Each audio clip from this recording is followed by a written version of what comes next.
I didn't limp out here in some ploy for your empathy, nor am I going to make any kind of ridiculous claim that says if you need to understand me, you must walk a mile in my surgical boot. Rather, what I want to do is I want to focus on ways in which we can add new perspectives, and in this case, 14 billion years of time, in order for you to see more clearly the present.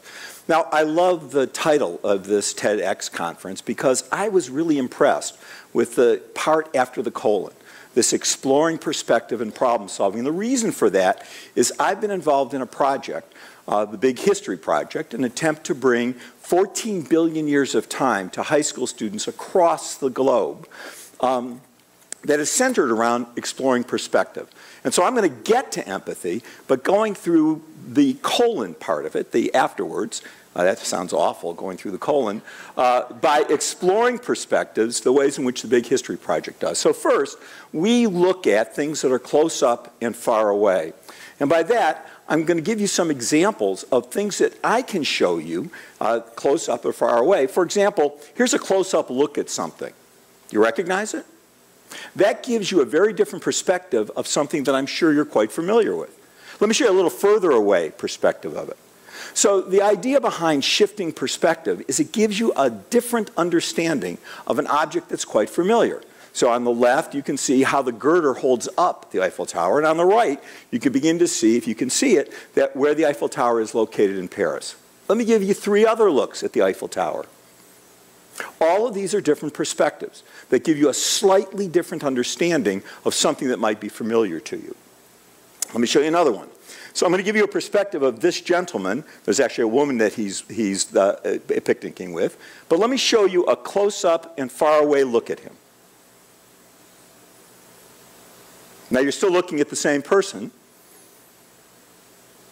And with each move away, it shifts your understanding, or should, about what you can see about that person. Let me give you another one that actually is familiar. Jared, would you go ahead and roll this one? Yep.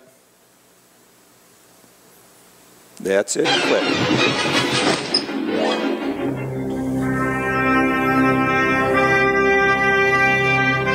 There's a perspective of Springfield.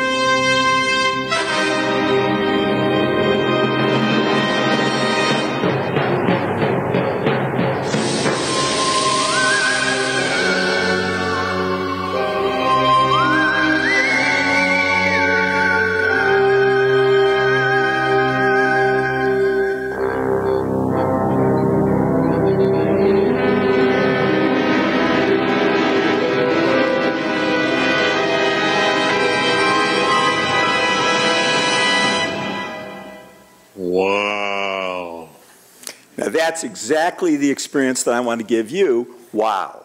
And what I want to do is to also then take you through another perspective that we do in the Big History Project, which is long ago in the present. But here what we're doing is we're looking at time, huge perspectives of time, actually some going back 13.82 billion years of time. Now let me give you just a quick sideline to this. What is Big History? What's the Big History Project?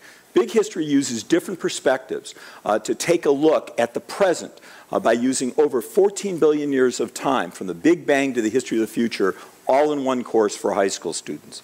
Secondly, the project, the Big History Project, is providing this course free for students all across the globe and teachers all across the globe. We're in at least 35 different countries and almost 1,600 schools in the United States alone. The idea for Big History was created by this gentleman, David Christian, a really good friend of mine who teaches at Macquarie University. He wrote this book, Maps of Time, which tells the whole story of human history, he did a teaching company set of videos. What's interesting about David Christian's perspective is it's one cosmic story.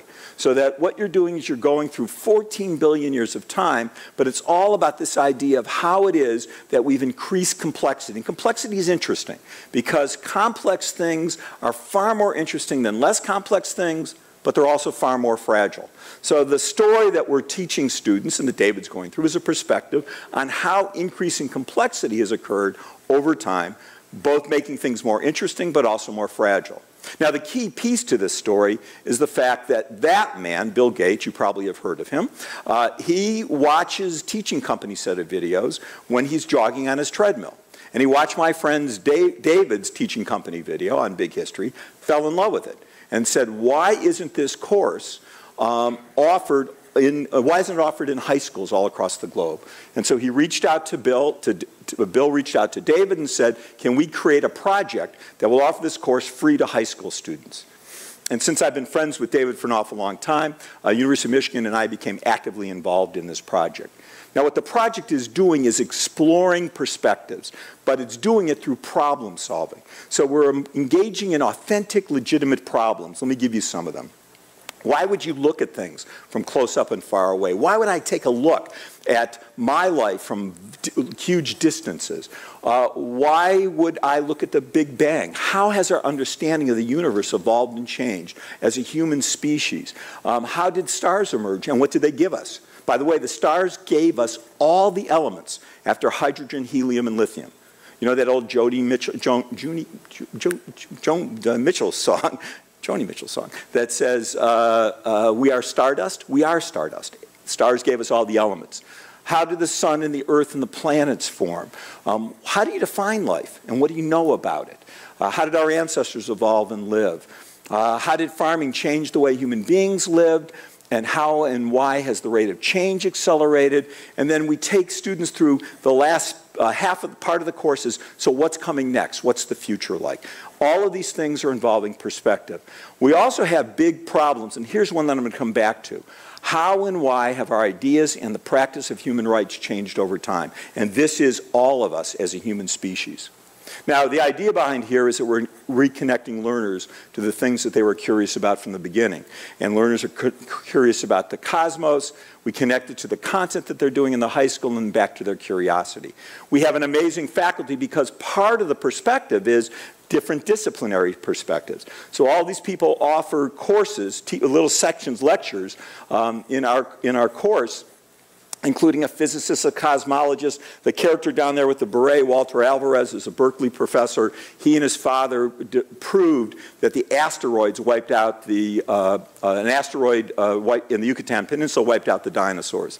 And there's even those old historians. We also involve people from across time. So the students are looking at perspectives from a whole cast of human characters to explain how things have changed. We also have a perspective that we call claim testers. So one perspective is, how is it that you know what you know? How much of it comes from intuition? One claim tester. How much of what you know comes from an authority? Another claim tester. How much of it comes from logic? A third claim tester. And how much of it comes from evidence, empirical evidence? And to help our students understand it, we've invented the claim tester comic books, which has all these claim testers who are fighting for truth and justice. Let's go back to this question that our students pose, because this now comes back to the question of empathy. So what I want you to do is to puzzle over with me this problem. It's an interesting historical problem. How and why has the idea of human rights changed over time? How is it different for us than it was for our ancestors? Well, let me take you through a very quick 12,000-year history of human rights.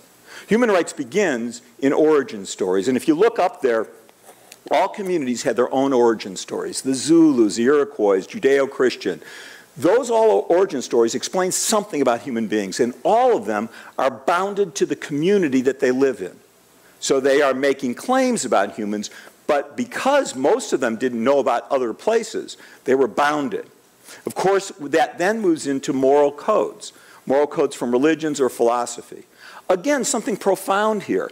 All of these places had moral codes that made claims about human beings, but again, they're bounded to either the region that they lived in or a participant of that religion or that faith or that philosophy.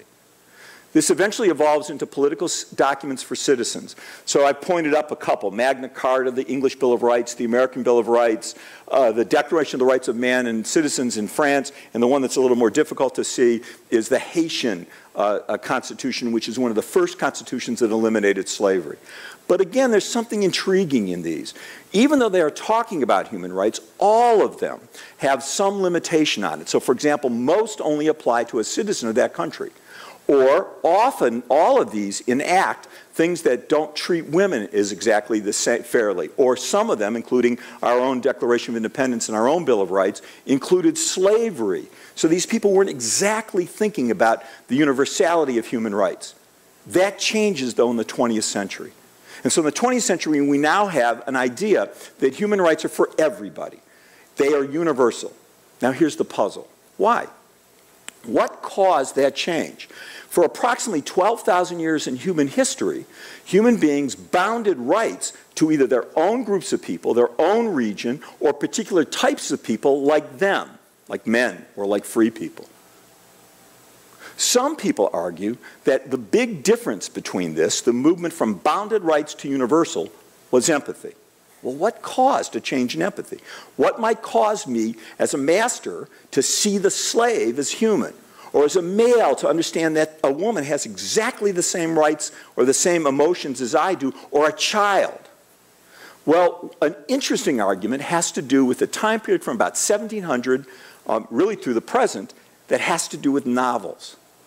Novels. Think about this. Novels become a new phenomenon of reading. Literacy rates increase, the printing press is invented, and what novels begin to do is they begin to teach people about people other than themselves. Rousseau, for example, wrote about women and gave women an emotional life that appealed to men, that they understood it. Or Dickens, all those books by Dickens, so that people would begin to understand children have the same kind of rights and emotional feelings as adults. The two books up there, Equiano, A Freed Slave, and became an incredibly popular book in both the United States and in England, began to treat the slave as having an emotional life. The same thing is true of Uncle Tom's Cabin.